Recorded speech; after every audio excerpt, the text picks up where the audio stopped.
एक सहर शबनम मेरे होठों पर गिरी, एक सहर शबनम मेरे होठों पर गिरी, और लगा कि उनसे निकाह हो गया। मोहब्बत के अल्फाजों से गढ़ी एक ऐसी कहानी आप सभी के लिए।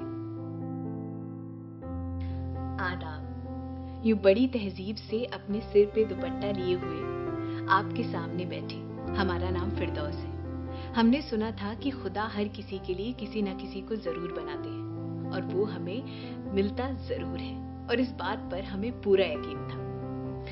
बात उस समय की है जब हम लखनऊ में थिएटर करते थे और फिल्मों में काम करना चाहते थे, लेकिन हमारे घर वालों को फिल्मों में काम करना बिल्कुल भी मंजूर न था। लेकिन वो कहते हैं ना कि अगर किसी चीज को दिल से चाहो तो पूरी कायनात उसे आपसे मिलाने में लग जाती है। तो बस ऐसी हमारी हसरत पूरी होने वाली थी। अरे, हमें एक फिल्म में मुस्लिम किरदार निभाने के लिए कॉल जो आ गया था। अब मुस्लिम किरदार की बात थी तो अब्बा जान राजी हो गए थे। हम दूसरे दिन पहुंच गए ऑडिशन देने और वहीं पर उनसे पहली मुलाकात हुई और उन्हें देखकर ऐसा लगा जैसे निगाहें कलमा पढ़ रही हूँ और नमाजों में उनकी दुआ के लिए हाथ उठ रहा हो। हम ऐसे ही बड़े तहजीब से सिर पे दुपट्टा लिए हुए उनके सामने बैठे थे और वो जीन्स और शर्ट पहने कैप लगाए बड़े स्ट्रिक्ट दिखते हमारे सामने थे। सच बताएं तो उन्हें देखकर ऐसा लग रहा था जैसे फलक से चांद जमीन पर आकर के हमारी दुआ कबूल कर रहा हो और सावन की पहली बारिश हमारे जिस्म को भिगोकर उसका नूर बढ़ा रही है। इतना सब होने के बाद भी हमारी हिम्मत ना थी कि हम उनसे कुछ बोल पाते। खैर, ऑडिशन शुरू हो गया और हमने 3-4 टेक में ऑडिशन दिया। अपने हर डायलॉग को बड़े अच्छे से बोला और हम शॉर्टलिस्ट भी हो गए। उन्हें हमारा ऑडिशन इंशाल्लाह बहुत अच्छा लगा। दूसरी दफा फिर उनके सामने पहुंच गए, लेकिन अभी भी हिम्मत ना थी कि उनसे कुछ बोल पाते। लेकिन इस बार उन्होंने एक नजर हम पर डाली थी। हमें लगा कि जैसे कुछ कहना चाह रहे हो या यूं कहें कि दोस्ती करना चाह रहे हो। खैर, ना वो बोले ना हम बोले। हम शाम को घर गए और घर जाते ही अपना फेसबुक ऑन किया। वैसे तो फेसबुक बहुत कम चलाते थे, लेकिन अब चूंकि उनको रिक्वेस्ट भेजनी थी तो झट से ऑन कर दिया और वो दिखा जिसकी हम कल्पना भी नहीं कर सकते थे। उन्होंने हमें रिक्वेस्ट भेजी थी, वो भी 1 साल पहले। सोच रहे थे कि ये मुलाकात का कैसा मंजर था कि अभी उनसे मुलाकात हुई और ये भी दिख गया जो कि पिछले 1 साल से नहीं दिखा।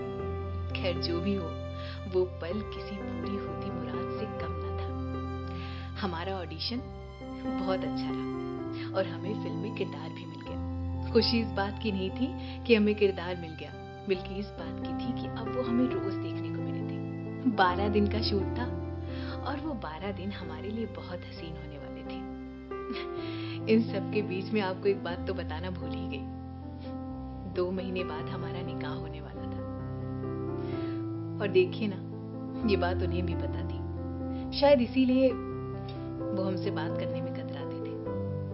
अब शूट के दौरान वो चुपके चुपके हमें देखते थे और हम भी उन्हें चुपके चुपके देखते थे। जब हमें ठंड लगती ना तो वो हमारे पास में आकर के स्वेटर रखते थे और जब उन्हें भूख लगती तो हम उनके लिए उनका पसंदीदा कबाब रोल ला करके ले आते थे। ये सब चीजें चलती रही और कब शूट बीत गया और कब ईद आ गई पता ही नहीं चला।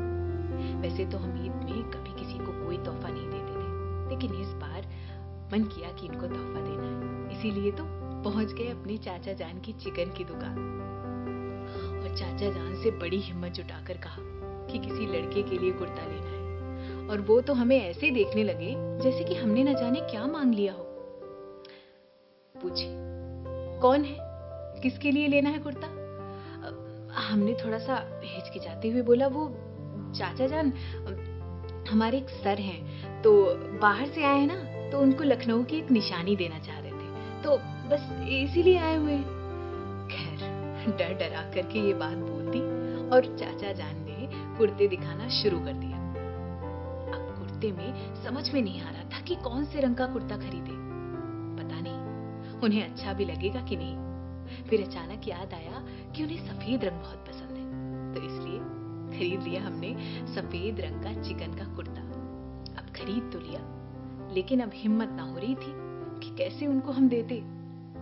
पूरी रात ये सोच सोच कर नींद नहीं आई। दूसरे दिन पहुंच गए सेट पर और शूटिंग के बाद उनको बड़े करीने से लिफाफे में पैक करके चिकन का सफेद कुर्ता सेवइयों के साथ दिया। और सच बताएं, उस समय तो इतना डर लग रहा था और गर्मी के जैसे पसीने छूट रहे थे सर्दी के मौसम में। ऐसा तो तभी भी नहीं लगा जब हमने 10वीं की परीक्षा दी थी। खैर, उनको हमने तोहफा दे दिया और उन्होंने बड़ी प्यारी सी मुस्कुराहट के साथ तोहफा कबूल करके क्या कहा, शुक्रिया। अब उस बात को पूरे 2 साल बीत गए।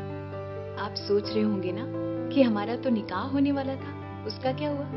जी, हमारा निकाह हो गया उनसे जिनसे होने वाला था। और सच बताएं तो हमें किसी बात का कोई मलाल नहीं। हमारे शौहर हमें बहुत चाहते हैं और हम बहुत खुश हैं, क्योंकि हमने उनसे वो मोहब्बत की थी जिसके बदले में हमने कुछ चाहा ही नहीं था। तो दुखी क्यों होते?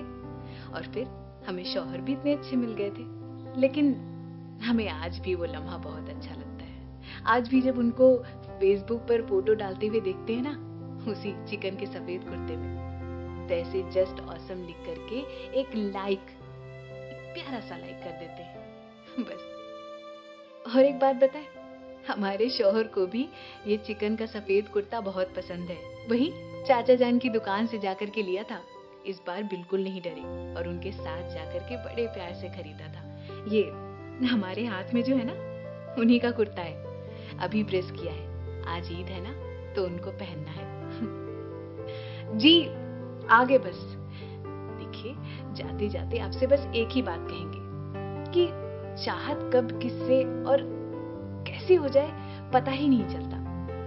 और जरूरी तो नहीं कि हर चाहत मुकम्मल ही हो जाए, लेकिन चाहत करना जरूर। और वो हमने आपको पहले कहा था ना कि खुदा हर किसी के लिए किसी ना किसी को जरूर बनाता है। तो उन्होंने हमारे शौहर के रूप में, हाँ जी, थोड़ा जुबान लड़खड़ा रही है, खुश हूं ना, और ईद भी है, शौहर के रूप में ही उन्हें भेज दिया और हम बहुत खुश हैं। हाँ, और एक बात, अगर किसी से चाहत है तो एक बार इजहार जरूर कर देना। क्या पता क्या रुख मोड़ ली जिंदगी। अरे जी, आ गए बस। आदाब, हम चलते हैं।